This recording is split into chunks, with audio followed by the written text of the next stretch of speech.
Bonjour, l'invité du lundi vous propose une rencontre avec Michel Havard. Avant de commencer l'émission, je vous indique qu'au bas de l'écran, vous avez l'adresse de la rédaction, surftvredactions@gmail.com.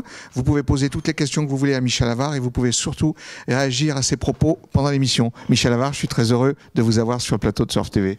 Eh bien, moi aussi, très heureux de venir à nouveau sur le plateau de Surf TV. Alors, Michel Havard, cette campagne des régionales est partie. Est-ce que vous êtes sur le terrain, Michel Havard ? Ben oui, j'y étais hier soir, voyez-vous, dans le Vieux-Lyon, là, avec quelques membres de mon équipe. Nous avons commencé à faire les marchés, les quartiers commerçants, à mobiliser un peu nos amis, parce que l'élection régionale, c'est une élection extrêmement importante en termes de compétences de la collectivité concernée. Et dans le même temps, c'est vrai que c'est une élection qui, dans l'opinion publique, pour l'instant, n'a pas encore suffisamment largement pris. Donc nous faisons ce travail d'explication auprès des habitants de Lyon sur l'importance et les enjeux de cette élection régionale. Quelles sont les questions qu'ils vous posent quand vous tractez ? Souvent, qu'est-ce qui revient souvent ? Alors, il y a deux choses qui reviennent. La première question, c'est que fait la région ? Et c'est vrai que les deux grandes compétences qu'exerce la région, on va dire tout le pôle économie-emploi, puisque la région est la collectivité qui va s'occuper, qui s'occupe de la formation, de l'apprentissage, des politiques économiques. C'est donc un enjeu majeur dans cette période où la difficulté économique est là. Et puis toute la partie transport sur notamment les TER. Donc c'est la première question qui revient. La deuxième est une question beaucoup plus politique, et très souvent d'ailleurs de politique nationale, sur voilà, le rapport de force, on va dire, et la sanction que de nombreux Lyonnais, en tout cas que je rencontre, veulent infliger à un gouvernement qu'ils ne jugent pas à la hauteur, malheureusement, des difficultés que connaît notre pays. Michel Havard, nous avons un certain nombre de questions à propos des rails. Alors on a les pour, on a les contre. Hein, il y a les deux parties qui d'ailleurs s'opposent, hein, parce que on a des courriers qui indiquent qu'on a besoin d'un outil comme ça. Puis bon, il y a des gens qui sont scandalisés par les chiffres qu'on a découverts. Quelle est votre analyse, vous ? D'abord, quel est l'état des lieux que vous faites, hein ? Est-ce que vous pouvez faire un rappel d'ailleurs sur la création des rails, hein, parce que tout le monde ne le sait pas, en tout cas une partie des téléspectateurs qui sont jeunes ne le savent pas. Alain Mérieux était le fondateur. Hein. Oui, ça a été mis en place par Alain Mérieux à l'époque de la présidence de Charles Millon, avec un objectif, créer des antennes dans des pays à forte potentiel économique pour permettre aux entreprises rhône-alpines d'avoir dans ces pays-là un point d'accueil pour pouvoir développer leur activité, leur business. Donc au départ, c'est une très bonne idée. Mais c'est une très bonne idée et ça reste une très bonne idée.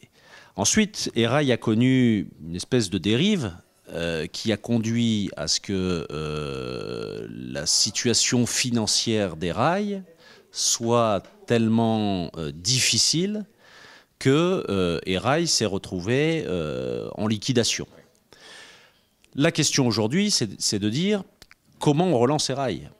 Parce que à la réponse, faut-il un outil de ce type pour les entreprises rhône-alpines ? La réponse est oui. Ensuite, c'est de quelle manière et à quel coût ? Il n'est absolument pas possible de gérer, comme ça a été géré par Jean-Jacques Kéran et ses équipes, un outil de ce type-là et qui conduise à une forme de gâchis total. Donc je crois que Laurent... Pardon, Michel, est-ce que vous avez eu accès aux chiffres, aux comptes d'exploitation des rails ? Est-ce que vous êtes intéressé à la question ? Je me suis intéressé à la question. Très honnêtement, je ne suis pas rentré dans le détail des chiffres et des comptes. Je ne suis pas conseiller régional, mais je me suis quand même intéressé au sujet. Et puis j'ai quand même des gens que je connais qui, au sein des rails, ont fait un très bon travail et qui sont un peu, finalement, les victimes d'une mauvaise gestion politique de Jean-Jacques Kéran et de ses alliés verts. Donc, il faut recréer un outil qui permette aux entreprises rhône-alpines d'avoir un relais dans les territoires de croissance pour pouvoir développer le business. C'est le gros échec des présidences de Jean-Jacques Kéran. Nous étions une région qui avait un potentiel économique au-dessus de la moyenne nationale.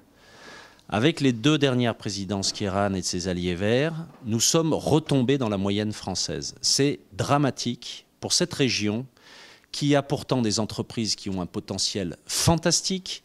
Nous avons de très grands leaders mondiaux, mais nous avons aussi un tissu de PME qui a un vrai potentiel. Mais pour pouvoir développer ce potentiel, il faut créer les outils et les relais de croissance. C'est en ça que Erail, ancienne version Kéran, a abouti à un échec terrible. Le dépôt de bilan était obligatoire ? Ah oui, vous savez, quand dans une structure vous perdez autant d'argent, il y a un moment donné, il faut faire, comme on dit, balle neuve. Hein. Donc, je crois que c'est la volonté de Laurent Wauquiez, qui a parfaitement conscience qu'il faut aider les entreprises rhône-alpines à l'export. Il a d'ailleurs, sur ces sujets, sur le sujet de l'apprentissage, sur les politiques en faveur de l'emploi, sur les politiques en matière de formation, sur le développement économique et le soutien aux filières économiques de la région Rhône-Alpes, qui sont fantastiques. Il a vraiment envie de sortir du marasme de Jean-Jacques Kéran.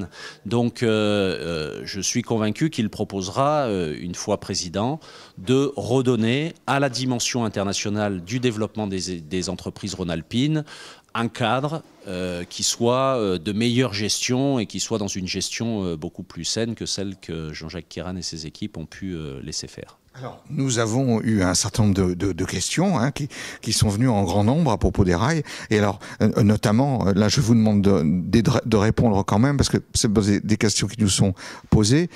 Par exemple, Erail Istanbul a été récupéré par une structure privée. Alors, comment déboucler une situation comme ça? Parce que donc, la structure existe dans les mêmes bâtiments, mais elle est maintenant turque, hein, c'est-à-dire que c'est une entreprise privée turque et qui refait le même travail. Et s'il y a création à nouveau des rails, vous voyez, ça va être une concurrence. Mais vous savez, je ne pense pas que ce soit problématique. Ça va compliquer les choses, mais c'est pas problématique. Le problème, c'est d'abord de définir une stratégie. Il n'y avait plus de stratégie. Quand il n'y a plus de stratégie, quand on ne sait pas où on va, il n'y a pas de vent propice, hein, pour reprendre une expression. Donc il faut refixer une stratégie. Il faut ensuite créer le modèle qui soit au service de cette stratégie. Ce modèle, il n'est pas forcément public.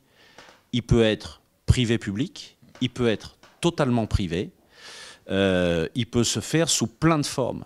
Et je pense que c'est sur cet aspect-là que Laurent Wauquiez a quelques idées bien précises, avec la volonté de mettre en place une structure qui soit dans le meilleur rapport coût-efficacité. Bien sûr, tout ça se fera avec le monde économique, qui est quand même concerné au premier chef, mais dans la préservation des intérêts de contribuables rhône-alpins qui, ces dernières années, ont été plutôt maltraités. Et donc, comme nous avons le souci de l'argent public, les Français en ont ras-le-bol des taxes qui viennent de tous les côtés, donc il faudra construire un modèle qui permette à la fois l'efficacité et le développement économique à l'international des entreprises rhône-alpines, mais dans la préservation de nos finances publiques, ce qui n'a malheureusement pas été le cas avec Kéran. Michel Havard, on a aussi beaucoup de questions sur la nouvelle dimension de cette région. Hein. Vous savez que d'un point à un autre, les distances vont être absolument en fait gigantesques. Hein. Si on doit faire en voiture la route d'un Chamonix-Aurillac, c'est vrai que ça ne sera pas facile à faire.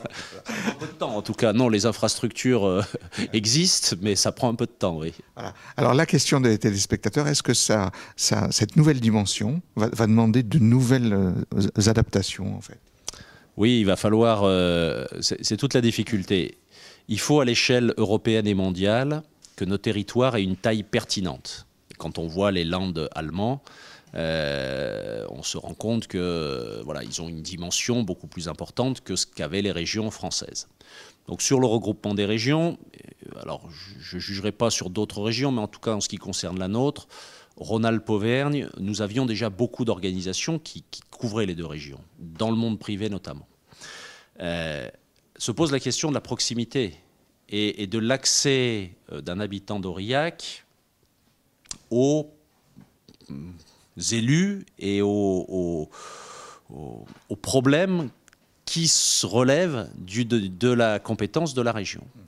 Donc, il va falloir faire un exercice qui est à la fois simple et très compliqué.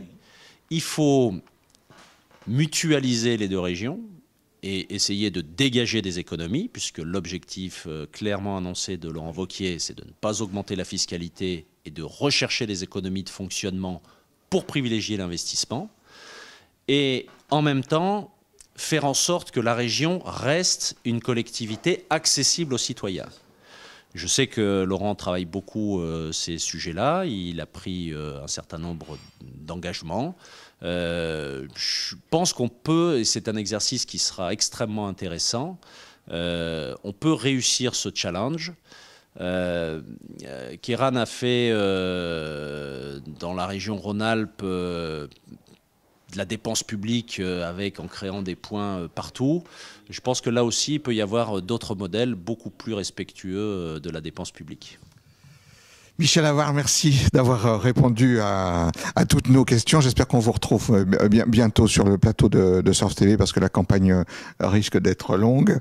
Avant de terminer l'émission, j'indique qu'au bas de l'écran, vous avez l'adresse de la rédaction, surftvrédaction@gmail.com. Vous pouvez poser toutes les questions que vous voulez à Michel Avare et puis vous pouvez aussi réagir à ses propos pendant l'émission. L'invité du lundi se termine. La semaine prochaine, nous aurons un autre invité. À bientôt.